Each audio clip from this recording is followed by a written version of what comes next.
to you. Unless you want the American people to believe that? Do you think they're stupid?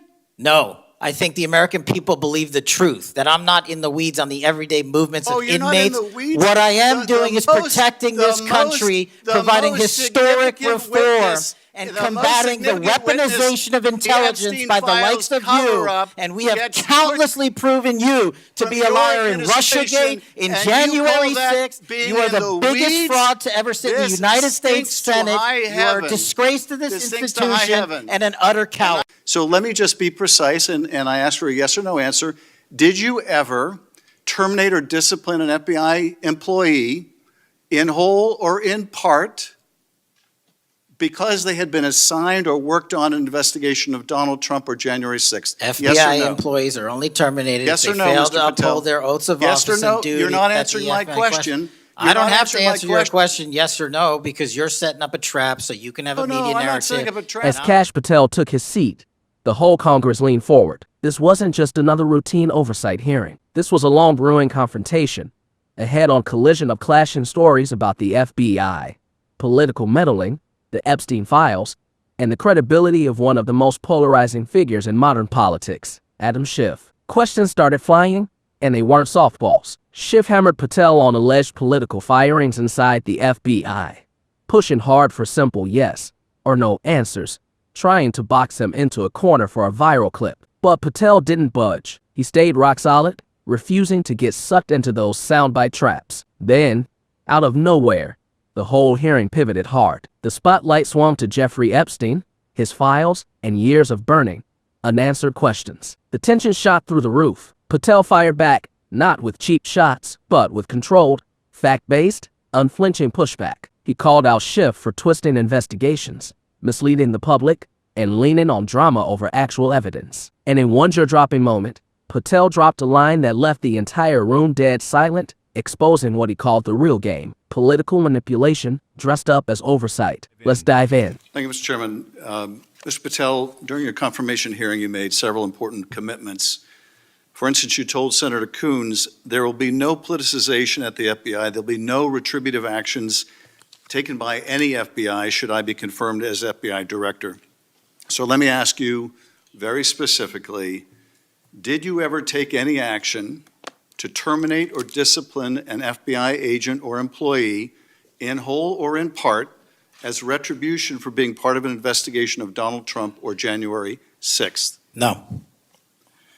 You also committed, you assured Senator Blumenthal, all FBI employees will be protected against political retribution. So you're testifying today that you played no role in the firing of even a single FBI agent for political retribution. None for political retribution. And if any FBI agent said you did, they would be lying. Is that your testimony? I'm only speaking to my actions. Everybody is allowed to make their allegations. Oh, no, these are allegations against you. And so, Mr. Patel, if FBI, senior FBI agents or employees said that you were firing them for political retribution reasons because of the cases they were assigned, you're saying they would be lying. Is that anyone that was terminated at the FBI was done so for failing to meet the standards, uphold their constitutional oath, and effectuate the mission. Well, by meet the standards, are you talking about meet the standards of protecting the president under any circumstance? No. You also guaranteed Senator Blumenthal that every FBI employee will be held to the same, absolute same standard. No one will be terminated for case assignments. Are you testifying today that you never terminated anyone at the FBI in whole or in part because of a prior case assignment? No one at the FBI is terminated for case assignments alone. Well, I'm asking about you, Mr. Patel. Did you, in whole or in part, terminate anyone at the FBI because they worked on the Trump investigation or because they worked on January 6th? No one at the FBI has been terminated for case assignments alone. Okay, you're saying alone. Does that mean they were terminated in part because they were assigned to a January 6th case or assigned to the Mar-a-Lago case?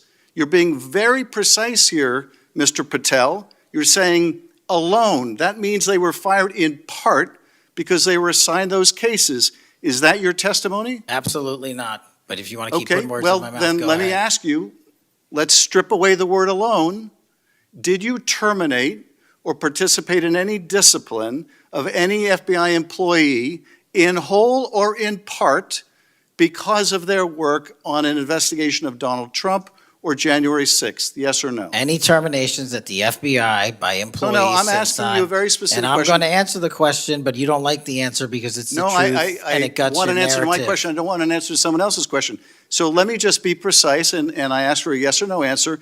Did you ever terminate or discipline an FBI employee in whole or in part because they had been assigned or worked on an investigation of Donald Trump or January 6th? FBI yes or no? employees are only terminated Yes if or they no, fail Mr. to Patel? uphold their oaths of Yes or office no? and duty. You're not at the answering my FBI question. I You're don't not have to answering my answer your question yes or no because you're setting up a trap so you can have a media I'm narrative. not setting up a trap. And I'm not giving it to you. Unless it's true that you fired people. People in have whole been or in part terminated at because the FBI who fail to uphold they the were assigned standards to. that the FBI requires them Did you to tell? uphold. Did you? Let me move on to the Epstein files. You said you're the most transparent FBI director in history, so I'm going to put you to the test. In 2024, you were asked by Glenn Beck about Epstein's Black Book. And you said, he asked, who has Jeffrey Epstein's Black Book? And you said, Black Book, FBI. And he said, but who? That is, I mean theirs. And you said, oh, that's under the direct control of the director of the FBI. That's what you said. Was that true, Mr. Patel? I'll rely on you quoting it accurately. I did that a couple Was of it years true ago. what you represented to Mr. Beck and the president's supporters out there, or were you lying? Was it true that the Black Book, Epstein's Black Book, was in the possession of the FBI director? The Black Book was in the possession of the FBI. Okay, so now that you're the FBI director, you have possession of the Black Book, right? That index has been released. So you have Jeffrey Epstein's Black Book? What is known as Jeffrey Epstein's Black Book has been released by us. And you released it. And let me follow up on Senator Kennedy's question, because he asked you, and I'll be very precise here.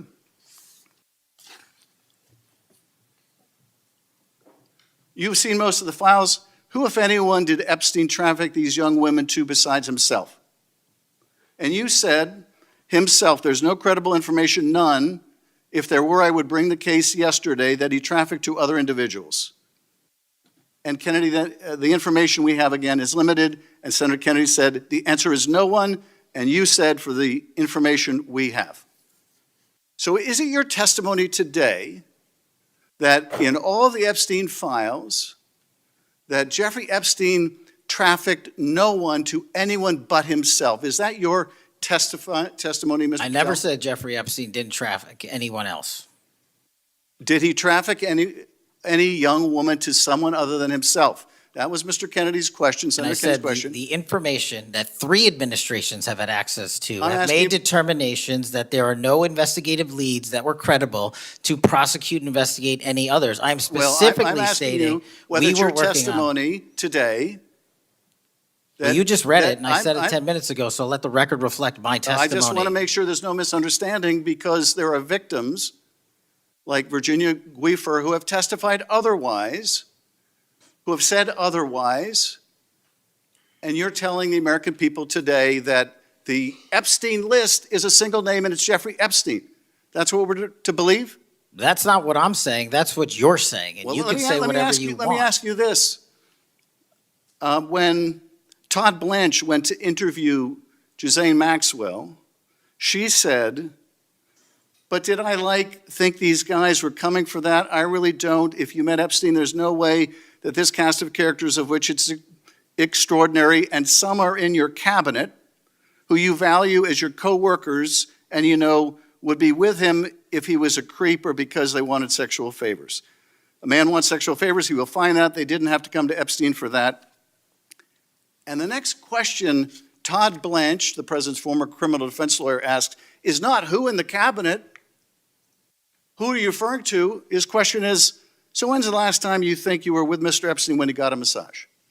So let me ask you, who are those cabinet members that Ghislaine Maxwell was referring to that, that were part of this cast of characters associated with Mr. Epstein? Who are they?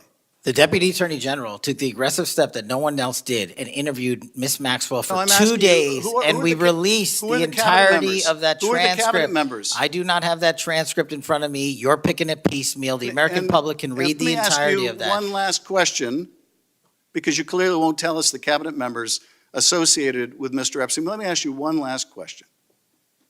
And that is, right after she gives this testimony in front of an FBI agent, among others, she's transferred to a minimum security prison not suitable for a sex offender like herself. Who made that decision and why? The Bureau of Prisons. The Bureau of Decisions made it in Prisons. the Bureau of Prisons decided on their own, without any consultation with Blanche or anyone else, that they were going to suddenly, after this interview, completely unrelated to this interview, completely unrelated to anything she said, move her to a prison not suitable for a sex offender. You want the American people to believe that? Do you think they're stupid?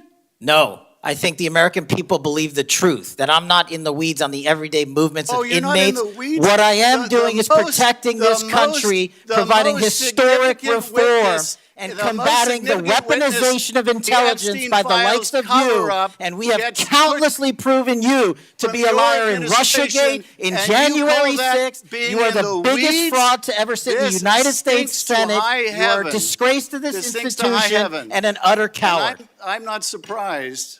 I'm not I'm surprised not that you continue to surprised lie that the- from the- your that the- perch and put on a show two of you so you can go have you- raise money for your and for good charade. reason. You are a political buffoon at best.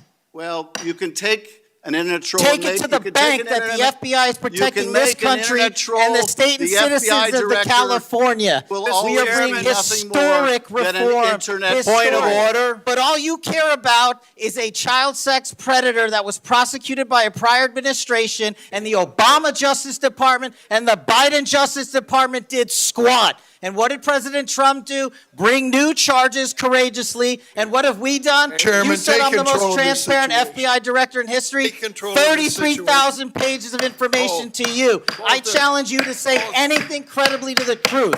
Go ahead and run to the cameras. Where you wanna go. 1.1.1. In the end, what went down in that hearing room was way bigger than just another political sparring match. It was a raw showcase of character, leadership, and straight-up conviction. Kash Patel didn't stroll in chasing claps or headlines. He walked in ready to take the full barrage of accusations, insinuations, and scripted political theater head-on. What he delivered: calm, disciplined, unbreakable commitment to transparency and truth. While others tried spinning narratives built on hints, selective framing, and implication, Patel stayed anchored in hard evidence, documented moves, and reforms already rolling out. His answers weren't dodges.